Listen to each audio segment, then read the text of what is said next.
Assalamualaikum warahmatullahi wabarakatuh. I am Nur Atika, English Education Department 4th semester, University of Muhammadiyah Enrekang. I want to explain the material about interpreting. Interpreting. In Indonesian, oral translation is now an interpreting. In English, people distinguish translations in written language, which is called translation, and translation in spoken language, called interpretation. Penjuru bahasan. Di dalam bahasa Indonesia, penerjemahan lisan dikenal dengan sebutan penjuru bahasan. Di dalam bahasa Inggris, orang membedakan terjemahan dalam bahasa tulis yang disebut translation dan terjemahan dalam bahasa lisan yang disebut interpretation. Interpretation and translation are almost the same. What is different is the media used. In translation, the media used are written text, while the other use oral discourse. Interpretasi dan terjemahan hampir sama. Yang membedakan adalah media yang digunakan. Dalam terjemahan, media yang digunakan adalah teks tulis, sedangkan satunya menggunakan wacana lisan.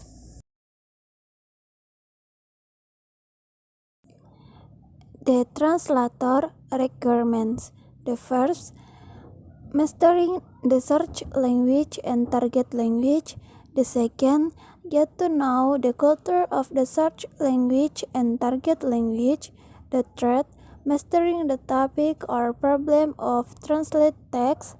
The fourth, ability to understand written language or receptive level. The fourth, the ability to express ideas in writing or on a productive level. And the last, the ability to use dictionaries and other reference searches. Syarat-syarat penerjemah. Yang pertama, menguasai bahasa sumber dan bahasa sasaran. Yang kedua, mengenal budaya bahasa sumber dan bahasa sasaran. Yang ketiga, menguasai topik atau masalah teks yang diterjemahkan. Yang keempat, kemampuan untuk memahami bahasa tulis atau tingkat reseptif.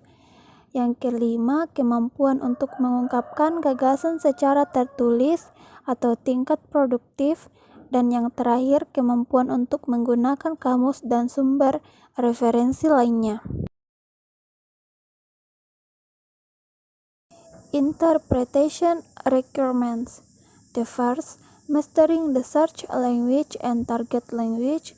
The second, get to know the culture of the search language and target language. The third, mastering topic or problem in interpret speech. The fourth, ability to understand spoken language or receptive level. The fifth, the ability to express ideas verbally or on a productive level. The sixth, the ability to listen, note, and reveal the contents of information at the same time. And the last, the ability to make the decisions quickly or directly. Syarat-syarat penjuru bahasan. Yang pertama, menguasai bahasa sumber dan bahasa sasaran. Yang kedua, mengenal budaya bahasa sumber dan bahasa sasaran. Yang ketiga, menguasai topik atau masalah dalam wicara yang diinterpretasikan. Yang keempat, kemampuan untuk memahami bahasa lisan atau tingkat reseptif. Yang kelima, kemampuan untuk mengungkapkan gagasan secara lisan atau tingkat produktif. Yang keenam, kemampuan untuk mendengarkan, mencatat, dan mengungkapkan isi informasi pada saat yang bersamaan. Dan yang terakhir, kemampuan untuk mengambil keputusan secara cepat atau langsung.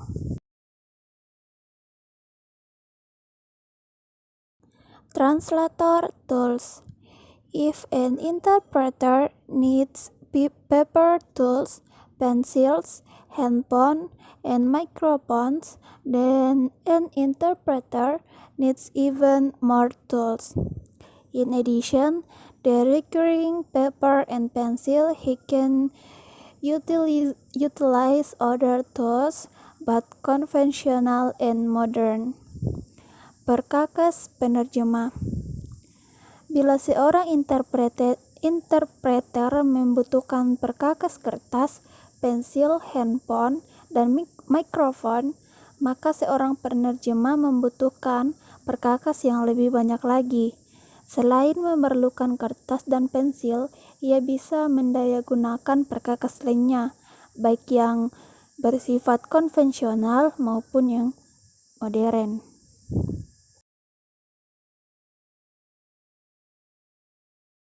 Conventional tools. Conventional tools other than paper and pencil commonly used by translator are dictionaries. A dictionary is a collection of information about a word or combination of words. This explained word is called entry. There are many kinds of dictionary based on its contents. The dictionary can be divided into two: general dictionary and special dictionary. General dictionary is a dictionary that contains information about entries. For example, Large Indonesian Dictionary, Oxford Dictionary, and others. While special dictionaries are dictionaries that contain information about entries in a particular field. For example, technical dictionaries, petroleum dictionaries, medical dictionaries, biology dictionaries, and others. Perkakas konvensional. Perkakas konvensional selain kertas dan pensil yang biasa digunakan penerjemah adalah kamus. Kamus adalah sekumpulan informasi tentang suatu kata atau kombinasi kata. Kata yang diterangkan ini disebut lema atau entry. Ada banyak macam kamus. Namun berdasarkan isinya, kamus bisa dibedakan menjadi dua, yaitu kamus umum dan kamus khusus. Kamus umum adalah kamus yang berisi keterampilan mengenai lema. Contohnya, Kamus Besar Bahasa Indonesia, Kamus Oxford, dan sebagainya. Sedangkan kamus khusus adalah kamus yang berisi keterampilan mengenai lema di dalam satu bidang tertentu. Contohnya, kamus teknik, kamus perminyakan, kamus kedokteran, kamus biologi, dan sebagainya. Modern tools. The modern tools for translators we discuss here are electronic dictionaries, online dictionaries, machine translator, and computer translation tools. An electronic dictionary is a dictionary whose data is stored in an electronic device and read in the device as well, and this dictionary can also be under everywhere. The advantages is the translator can search for words quickly. This dictionary is very helpful for translators who are used to working with computers. He can open the word processing programs such as Microsoft Word to write the result of his translation and the dictionary programs as well. Perkakas modern. Perkakas modern bagi penerjemah yang akan dibahas kali ini adalah kamus elektronik, kamus daring atau dalam jaringan yang biasa disebut dengan online, mesin penerjemah, dan alat penerjemah berbantuan komputer. Kamus elektronik adalah kamus yang datanya disimpan di dalam alat elektronik dan dibaca dalam alat itu juga, dan kamus ini bisa dibawa kemana-mana. Kelebihannya adalah penerjemah bisa mencari kata dengan cepat.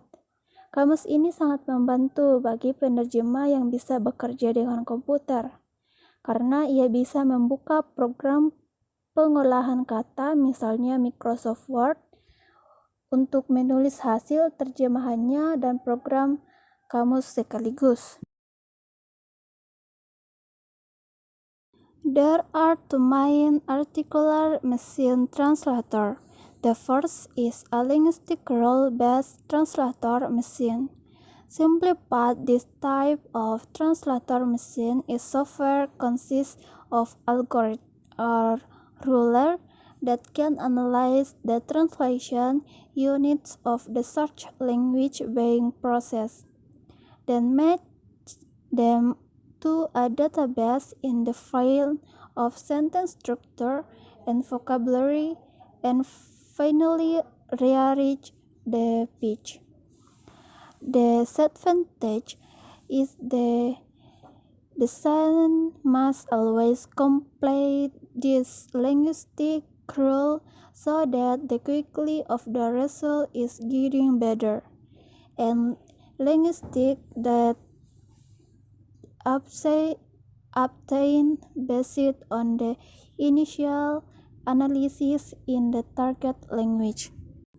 Ada dua arsitektur utama mesin penerjemah. Yang pertama adalah mesin penerjemah berbasis aturan linguistik. Secara sederhana, mesin penerjemah jenis ini adalah perangkat lunak yang terdiri atas algoritma atau aturan-aturan yang dapat menganalisis penerjemahan bahasa sumber yang diproses, kemudian mencocokkannya dengan database di bidang struktur kalimat dan kosakata, dan akhirnya menyusun ulang potongan-potongan. Kelemahan dalam mesin penerjemah ini adalah perancangannya harus senantiasa melengkapi aturan-aturan linguistik ini agar kualitas hasilnya semakin bagus. Data linguistik yang didapat berdasarkan analisis awal tadi di dalam bahasa sasaran. The second type of translation engine is statistical-based translation engine.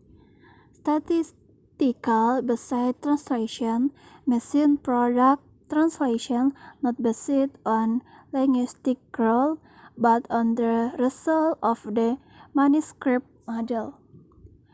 Translator machine manuscript search editing statistic target applied the linguistic corpus of bilingual text.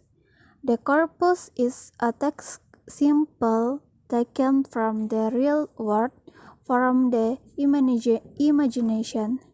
Speeches at the unit national which have been translated into several languages are examples of corpus for related language pairs. Mesin penerjemah jenis kedua adalah mesin penerjemah yang berbasis statistik. Mesin penerjemah berbasis statistik ini menghasilkan terjemahan tidak berdasarkan pada aturan linguistik, tetapi pada model naskah ini mesin penerjemah naskah sumber penyuntingan naskah sasaran statistik yang ditetapkan pada korpus linguistik dari teks dwibahasa. Korpus adalah simple text yang diambil dari dunia nyata untuk dibuat dalam bentuk imajinasi. Pidato di PBB yang telah diterjemahkan menjadi beberapa bahasa adalah contoh dari korpus untuk pasangan bahasa terkait. The next tool is a computer-aided translation tool called English Cat Tool or Computer assist translation tool. A very well-known feature of this type is translation memory.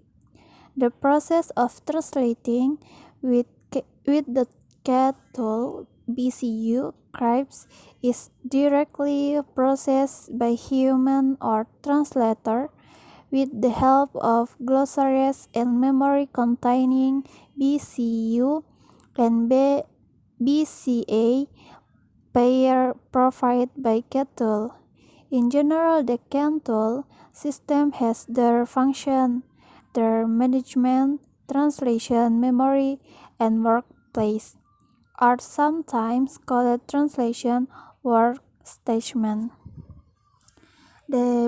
Perkakas selanjutnya adalah alat penerjemah berbantuan komputer yang di dalam bahasa Inggris disebut dengan CAT tool atau Computer Assist Translation Tool. Fitur yang sangat terkenal dari jenis komputer ini adalah translation memory. Proses menerjemahkan dalam CAT tool naskah BSU langsung diproses oleh manusia yang bertindak sebagai penerjemah dengan bantuan glosari dan memori yang mengandung pasangan BSU dan BSA yang disediakan oleh CAT tool. Secara umum, sistem CAT tool memiliki 3 fungsi, yaitu pengolahan istilah atau term management, memori terjemahan atau translation memory, dan tempat bekerja atau kadang disebut translation workstation. Translation memory or NT is a segment multilingual text exercise which can be read back on a variety consisting of database that stores segments of search text and target text that can be reread and become input for the translation process in the future according the search condition. Memori terjemahan atau MT adalah arsip teks bilingual yang tersegmentasi yang dapat dibaca ulang pada berbak terdiri atas database atau pangkal data yang menyimpulkan segmen teks sumber dan teks sasaran yang dibaca ulang dan menjadi masukan untuk proses penerjemah dan masa mendatang sesuai kondisi pencarian. I think that's all. Thank you very much for watching. Wassalamualaikum warahmatullahi wabarakatuh.